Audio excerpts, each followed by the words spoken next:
نہیں دیکھا؟ مسبب الاسباب، بدر کا میدان ہے، پہلی جنگ ہے، یوم الفرقان ہے، 313 صحابہ ہیں، لڑائی سے ناواقف، لیکن اسباب پر توقع نہیں۔ مسبب الاسباب، اللہ کے نبی علیہ السلام سجدے میں چلے گئے اور اللہ کے سامنے دعا کی، اللہ تو آج ان کی مدد فرما، ورنہ روئے زمین پر تیرا نام لینے والا کوئی نہیں ہوگا۔ اللہ نے کیسی مدد کی؟ کیسی مدد کی؟ اللہ فرماتے کہ ہم نے تمہاری بدر کے اندر مدد کی ہے، وَأَنْتُمْ أَذِلَّةٌ، تم بڑے کمزور تھے۔ اور بندہ کمزور بھی ہونا، لیکن اپنے اللہ کو نہ چھوڑے، اللہ کبھی اسے کمزور رہنے نہیں دیتا۔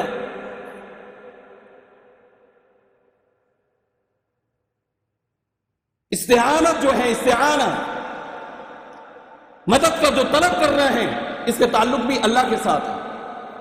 اللہ کے نبی علیہ السلام 23 سال خطبہ دیتے رہے اور ہر خطبے سے پہلے یہی پڑھتے تھے، نحمدہ ونستعین، اللہ ہم تجھ سے مدد کرتے ہیں۔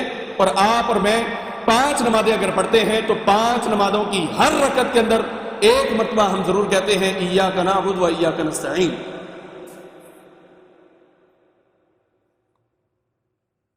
اب دیکھیں اپنا، ہمارا اور اپنا تضاد کیا ہے کہ ایک طرف سورہ فاتحہ امام صاحب نے یاد کروائی ہوئی، ماں باپ نے یاد کروائی ہوئی، استاد نے یاد کروائی، معلم نے یاد کروائی، قاری صاحب نے پڑھا دی، سکھا دی۔ ہمیں پتہ ہے سورہ فاتحہ 7 آیتوں کے اوپر مشتمل ہے، بسم اللہ الرحمن الرحیم سے شروع ہوتی ہے، وَلَضَّالِينَ کے اوپر ختم ہوتی ہے، لیکن معنی مفہوم اس کا نہیں پتہ، جس کے سبب سے ہم پیر اور فقیر کے در کے اوپر بیٹھ کے کہتے ہیں آسانوں کو تویز ہی پہنچ چھڑو۔ اگر تجھے پتا ہوتا کہ میں ایک طرف یہ اقرار کر کے آ رہا ہوں، نماز پڑھ کے آیا ہوں، اقرار کر کے آیا ہوں کہ ایاک نعبد، اللہ تیری عبادت، و ایاک نستعین، اور صرف تجھ سے ہی میں نے مانگنا ہے، پھر تو کبھی کسی کے در پہ نہیں جائے۔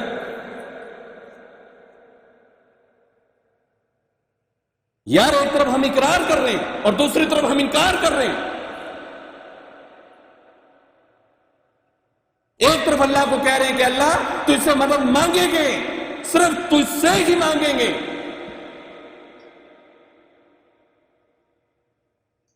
حالانکہ جو جملہ بنتا ہے وہ بنتا ہے نعبد ایاک ونستعین ایاک، لیکن یہ تھوڑی سی نحو صرف کی جو ہے وہ ایک بحث ہے۔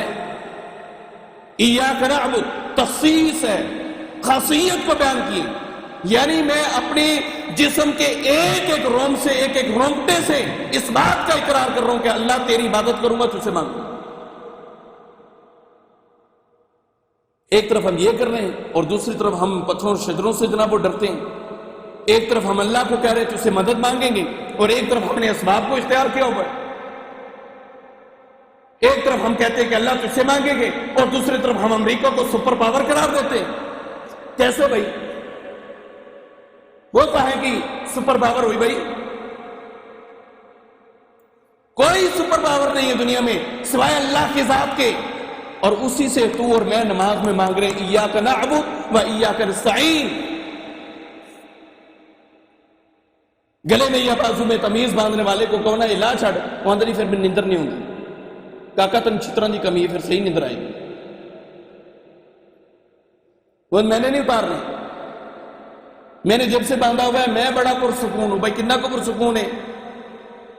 اگر شادی شدہ ہے تو تیری بڑی کو پتہ لگ جائے گا بھائی کتنا کو پرسکون ہے۔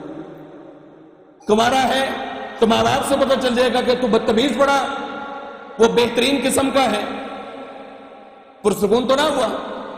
تو یہ جو گنڈے ہیں، یہ جو شرک کے طریقے ہیں، یہ جو تعویذ ہیں، وہ گلے میں ہو، وہ بازو میں ہو، وہ پاؤں میں ہو، وہ سبز اور سرخ کلر کے وہ دھاگے ہوں، یا لوہے کے اسٹیل کے وہ کڑے ہوں، اللہ کی قسم ایاک نعبد ساری باتوں کی نفی کرتا ہے، ایاک نستعین ساری باتوں کی نفی کرتا ہے۔ اور اللہ کے نبی علیہ السلام نے نہیں فرمایا من علق شیئا، مستدرک حاکم کی یہ روایت ہے اور صحیح روایت ہے، علامہ البانی رحمہ اللہ بھی کہتے صحیح ہے۔ کیا فرمایا؟ من علق شیئا فقد وکل الیہ، آپ کوئی بھی چیز لٹکا لیتے ہیں، آپ کا توکل ہی اسی کے اوپر ہو جاتا ہے کہ میں نے یہی بچائی پھرتا ہے۔ اللہ کے نبی نے بھی نہیں فرمایا صبح کے ٹائم 3 مرتبہ، شام کے ٹائم 3 مرتبہ بسم اللہ الذی لا یضر مع اسمہ شیء فی الارض ولا فی السماء وهو السمیع العلیم، یہ 3 مرتبہ صبح پڑھ لے، 3 مرتبہ شام پڑھ لے۔ اللہ کے نبی فرماتے ہیں کوئی چیز تجھے نقصان نہیں دے سکتی، کوئی زہریلی چیز تجھے نقصان نہیں دے سکتی۔ اس طرف ہم نے نہیں آنا ریڈی میڈ، جس طرح سے روٹی چاہیے ریڈی میڈ اسی طرح سے تویز چاہیے، پڑھنا کچھ نہ پڑے۔ عمل کی طرف آؤ، عمل کی طرف۔ عمل تو ہے نہیں، باتیں بڑی بڑی ہوتی، عمل ہے نہیں۔ نحمدہ ونستعینہ ونستغفرہ، اور پھر اللہ کے نبی علیہ السلام اس کے بعد کہتے تھے کہ اللہ میں تجھ سے معافی بھی چاہتا ہوں۔ اللہ کے نبی اگر معافی چاہتے ہیں اور آپ اور میں اپنے عمل کے اوپر کیوں اکڑ رہے بھائی؟ کیا خیال ہے؟ اللہ کے نبی کہتے ہیں نستغفرہ، اللہ معافی چاہیے، اور حدیث میں مقدس ذکر ہے اللہ کے نبی علیہ السلام فرماتے ہیں انی لا استغفر اللہ فی یوم 70 مرہ وفی روایت 100 مرہ۔ اللہ کے نبی فرماتے ہیں میں ایک دن میں 70 مرتبہ یا ایک دن میں 100 مرتبہ اللہ سے معافی مانگتا ہوں۔ اور ہم گناہ کر کے نا ایک بہت بڑی تباہی کی یہ بات ہے اگر ہم اس کے اوپر غور کر لیں۔ ہم گناہ کر کے لوگوں کو بتاتے ہیں۔ اللہ کے نبی علیہ السلام نے فرمایا قیامت کے دن سب سے برا انسان وہ آئے گا، صحیح حدیث ہے، سب سے برا انسان وہ ہوگا جو اپنا گناہ کر کے لوگوں کو اس پر گواہ بنا لیتا ہے۔ یہ بات کو سن لیں، سمجھ لیں، جو گناہ کرنے کے بعد لوگوں کو اپنے گناہ پر گواہ بنا لیتے ہیں۔ اور ہم کیا کرتے ہیں؟ اگر اللہ ہدایت دے بھی دے نا، ہم بڑے روم میں بیٹھے ہوتے ہیں، مست میں۔ یہ میں نے سٹائل اسی لیے بنایا ہے کیونکہ مستی اسی طرح سے آتی ہے، بڑے مست بیٹھے ہوتے ہیں۔ میں پہلے انج کردا سا بھی تینوں کہنا کہ دس میں نے اس طرح بھی کیا، ایسے بھی تھا۔ اللہ کے نبی فرماتے ہیں قیامت کے دن ذلیل ترین انسان وہ ہوگا جو گناہ کرنے کے بعد اپنے گناہ کے اوپر لوگوں کو گواہ بنا کے آتا ہے۔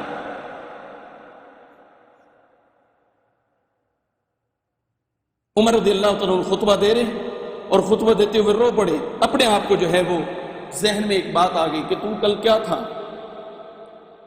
آج کیا ہے۔ یعنی جو سابقہ زندگی تھی وہ اس کے اوپر بھی آنسو بہا رہے، اور ہم بڑے دھڑلے سے بتا رہے کہ ہون تے میں 5 نمازاں شروع کرتی ہیں نا، ہون میں داڑھی بھی رکھ لی، ہون میں یہ بھی کر لے، ہون میں یہ بھی کر لے، لیکن پہلے میں جناب ہے سارے کام کر رہا تھا۔ اللہ کے نبی نے فرمایا سب سے ذلیل ترین انسان ہوگا قیامت کے دن کہ جو گناہ کرنے کے بعد اپنے گناہ کے اوپر لوگوں کو گواہ بنا کے آتا۔ دیکھیں جوان ہوتا ہے بندہ، اس میں کئی خرابیاں آ جاتی ہیں، وہ بدکاری کر بیٹھتا ہے، وہ شراب پی لیتا ہے، وہ دیگر بہت ساری بیماریوں کو جو ہے وہ ان کا ارتکاب کر لیتا ہے، لیکن بھائی یہ تیرا رب کے ساتھ معاملہ ہے، لوگوں کو نہ بتا۔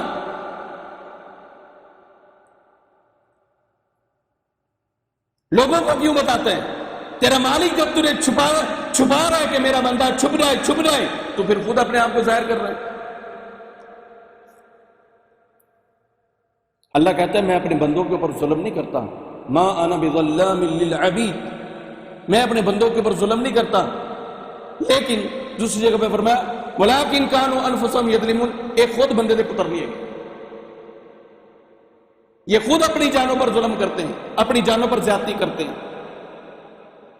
تو نستغفر، اللہ کے نبی علیہ السلام اپنے خطبے میں استغفار کیا کرتے تھے، اور ہمیں بھی کہا کہ استغفار کرو، استغفار کرو، استغفار کرو۔ اللہ رب العالمین نے قرآن پاک میں فرمایا سورہ نوح کے اندر استغفروا ربکم انہ کان غفارا یرسل السماء علیکم مدرارا ویمددکم باموال وبنین ویجعل لکم جنات ویجعل لکم انہارا۔ فرمایا تم اپنے رب سے معافی مانگو، وہ معاف کرنے پر قادر بھی ہے، آسمان سے بارش بھی برسائے گا، بیٹے بھی دے گا، مال بھی دے گا، دولت بھی دے گا، مکان بھی دے گا، چھت بھی دے گا، اور مرنے کے بعد تو جب آخر میں فیصلہ ہونا ہے پھر تجھے جنت بھی دے گا اور اس میں نہریں بھی دے گا۔ استغفار کی برکات۔ اللہ کے نبی فرماتے انی لا استغفر اللہ فی الیوم 100 مرہ۔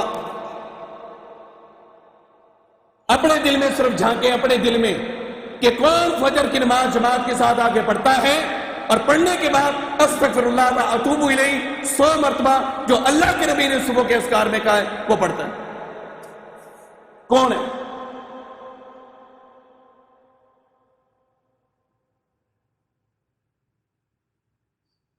سو مرتبہ یہ دعا نہیں ہم پڑھیں گے، لیکن گلی محلے میں اعلان ہو جائے کہ گلی محلہ سجانا ہے، 12 ربیع الاول آ رہی ہے، اللہ کے نبی کی پیدائش آ رہی، سارے آگے بھاگے ہوئے ہوں، ساڈا بھی حصہ پالو، ساڈا بھی حصہ پالو، ساڈا بھی حصہ پالو۔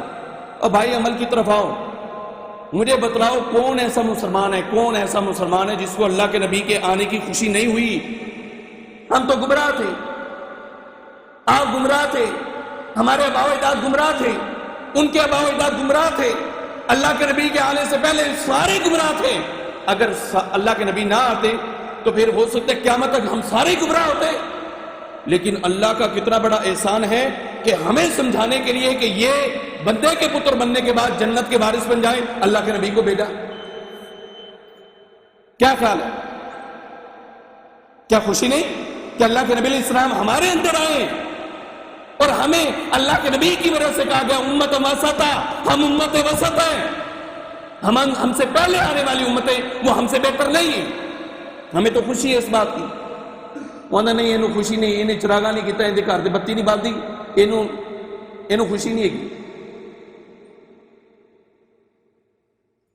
میں کہتا ہوں دنیا میں اپنا گھر روشن کرنے کے بجائے اپنے عمل کو یوں بنا لے کہ مرنے کے بعد جس قبر کے اندر کوئی روشنی نہیں، آئسکو اور فیسکو اور یہ بھی اور وہ اور ساری پاکستان کی دنیا کی کمپنیاں بجلی دینے سے قاصر ہوں گی، اللہ کی قسم تیرا عمل وہاں پر روشنی پیدا کرے گا۔ اصل روشنی تو وہاں کی ہے نا۔ اللہ اکبر۔ اللہ کے نبی علیہ السلام کی ایک حدیث ہے، آپ علیہ السلام نے فرمایا کہ بھئی جب انسان اچھا فوت ہوگا اور وہ قبر کے اندر ہوگا، منکر اور نکیر آئیں گے، سوال جواب کریں گے اور پھر چلے جائیں گے۔ جب وہ چلے جائیں گے لیکن جواب دینے والا جس نے صحیح جواب دی وہ دیکھے گا کہ بھی ایک بڑا خوبصورت چہرے والا، خوبصورت لباس والا، حسن الوجہ حسن الثیاب، لباس بھی بڑا خوبصورت، چہرہ بھی بڑا خوبصورت، اتنا خوبصورت۔ اور تو کون ہے بھائی؟ تو کتوں ہے؟ وہ تو آئے تھے منکر اور نکیر، وہ چلے گئے، 2 فرشتے تھے، آئے بٹھایا، سوال کیے، جواب لیے، چلے گئے۔ تو کون ہے؟ آگے وہ کیا کہے گا؟ انا عملک الصالح، میں تیرا نیک عمل۔ یہ ہے قبر کی روشنی۔ ہم دنیا میں چراغاں کرنے کے چکر میں ہیں کہ انہیں جن کے گھر میں نہیں ہے بھئی ان کو اللہ کے نبی سے محبت نہیں۔ بھئی کہنے آخر تسی ساڑھا دل چیر کے دیکھیں؟ جو گھر میں لائٹ نہیں لگاتا کیا تم نے ان کے دل کو چیر کے دیکھیں؟ یہاں پر میں نے ایک خطبہ دیا اور ایک بندے کو اتنی تکلیف ہوئی تھی اس بات کی کہ میں نے یہ کہا کہ جب بھی بات کریں کسی بزرگ کا نام نہ لیں، اللہ کے نبی علیہ السلام کی بات کریں۔ کتنی بہترین بات ہے۔ ہم کہتے ہیں بزرگوں نے کہا، ہم حدیث بھی سناتے ہوئے کہتے ہیں بزرگوں نے کہا، نہیں، غلط ہے۔ قال رسول اللہ صلی اللہ علیہ وسلم، اللہ کے نبی نے کہا۔ جس شخصیت کے بارے میں اللہ کہے الم نشرح لک صدرک ووضعنا عنک وزرک الذی انقض ظہرک ورفعنا لک ذکرک، جس شخصیت کے بارے میں اللہ کہے کہ ہم نے آپ کے ذکر کو رفعت دی ہے، اور آپ اور میں کون ہوتے ہیں کہ بزرگوں نے فرمایا؟ ایسی ٹیسی بزرگان دی۔ کون ہے بزرگ؟ کوئی بزرگ نہیں ہے اس دنیا میں کائنات کے امام محمد رسول اللہ صلی اللہ علیہ وسلم سے بڑھ کر۔ آپ سب سے بڑے بزرگ ہیں، آپ کی بات سب سے نرالی بات ہے۔ رب کا شکر ادا کرو، اللہ نے تو قرآن میں تخفیف کر دی تھی، ورنہ میرے نبی سے بات کرنے سے پہلے صدقہ لازم تھا۔ آپ اندازہ نہیں لگاتے کہ ہمارے منہ سے جب اللہ کے نبی کی سیرت بیان ہوتی ہے تو اللہ کی فضل سے اسٹیج کے اوپر اکیلے تنہا ہوتے ہیں، کوئی مقابلہ نہیں کر سکتا، اس لیے کہ کسی نے اپنے امام کو اپنا مقتدا بنایا ہوا ہے۔ میں نے صرف امام الانبیاء کو اپنا مقتدا بنایا۔ لا ہم جیسا کوئی ہے تو پھر کوئی بھی نہیں۔ اس لیے کہ ہم بات یہ کرتے ہیں کہ سب سے بڑی ذات اللہ کی ہے، اور دنیا میں سب سے بڑی ذات انسانوں میں کائنات کے امام محمد رسول اللہ صلی اللہ علیہ وسلم کی شخصیت ہے، ان کا مقابلہ ہی کوئی نہیں۔ تو یہ جو ہم فتنہ فساد پھیلاتے ہیں اور روڈوں کو بند کرتے ہیں، اسے چھوڑیں، استغفار کی طرف آئیں۔ بھائی اللہ کے نبی کیا کریں؟ نستغفر اللہ میں معافی طلب کرتا ہوں، میں معافی چاہتا ہوں. تو میرے بھائیوں کتنے گناہ ہوتے ہیں دن کے اندر. فجر کی نماز میں 4 سے 5 لوگ ہوتے ہیں. کچھ تو شرم کرنی چاہیے یار، ہمیں کچھ تو شرم کرنی چاہیے. کیا خیال ہے؟ صحابہ کی اللہ کے نبی سے محبت یہی تھی اور اللہ سے بھی محبت یہی تھی کہ وہ صف اول میں آتے تھے. ہم جناب پڑے رہتے ہیں پوری رات سگریٹیں پی پی کے پھونک پھونک کے، صبح دماغ خراب ہوتا ہے اور پھر وہ سو رہے ہوتے ہیں، کوئی اپنے یاروں میں، کوئی ہم مدرسوں میں، کوئی کہاں پر کہاں پر. لیکن دعویٰ کیا ہے؟ وہ یہ دعویٰ اس دور میں ہم مسلمانوں کا یہ ہے کہ ہم صحابہ سے افضل ہیں. دعویٰ یہ کہ صحابہ نے وہ کردار ادا نہیں کیا جو ہم کر رہے ہیں. ہم جیسا مسلمان صحابہ کا مقابلہ کر سکتے ہیں، لیکن اوقات کتنی ہے کہ فجر کے ٹائم میں یوں مرے پڑے ہوتے ہیں جس طرح کھوتا مرا پڑا ہوتا ہے، اور اللہ کے نبی کے فرمان کے مطابق جب سورج نکلتا ہے ٹائم گزرتا ہے اور وہی جناب شیطان آتا ہے اور کان کے اندر پیشاب کر کے چلا جاتا ہے. آپ کی اور میری اکڑ، آپ کا اور میرا تکبر، آپ کا اور میرا ایٹیٹیوڈ، آپ کی اور میری ایگو، آپ کا اور میرا پیسہ، مال، دولت، لباس، یہ سارا وہاں پر نکل جاتا ہے جب فجر گزرنے کے بعد شیطان کان میں پیشاب کر کے جاتا ہے. لے بھئی یہ تیری اوقات ہے، یہ تیری اوقات ہے. بڑا بنا پھرتا ہے گاڑیوں کے اوپر، بڑا بنا پھرتا ہے بنگلے بنا کے، انسانوں کو تو انسان نہیں سمجھتا. اے تیری اوقات ہے کہ فجر گزر گئی، ابھی بھی تم مرا پڑا ہے، لہذا پیشاب کیا کان میں اور دوڑ. اب آپ عمل کی طرف آئیے، اس عمل کی طرف جس عمل کی طرف میرے نبی کے صحابہ آئے تھے. ان کی ایک ایک رات دور کی بات ہے، اللہ کے نبی کے ساتھ ایک لمحہ بھی اگر گزرا ہے نا، ہم اس کا بھی مقابلہ نہیں کر سکتے. اپنے عمل کی فکر کر، دوسروں کی نہ کر. اس لیے کہ ان کے بارے میں تو اللہ نے کہہ دیا کہ رضی اللہ عنہم، لیکن تیرے اور میرے بارے میں یہ نہیں کہا. آپ کے اور میرے بارے میں یہ بات نہیں کہی، ان کے بارے میں کہی. ہمارے بارے میں کیا ہے؟ عمل کر کے آؤ گے تو جنت ملے گی، عمل کر کے آؤ گے تو اس کے بس جہنم بھی چلے جاؤ گے. تو اللہ سے دعا ہے اللہ ہمیں اعمال صالحہ کرنے کی توفیق عطا فرمائے.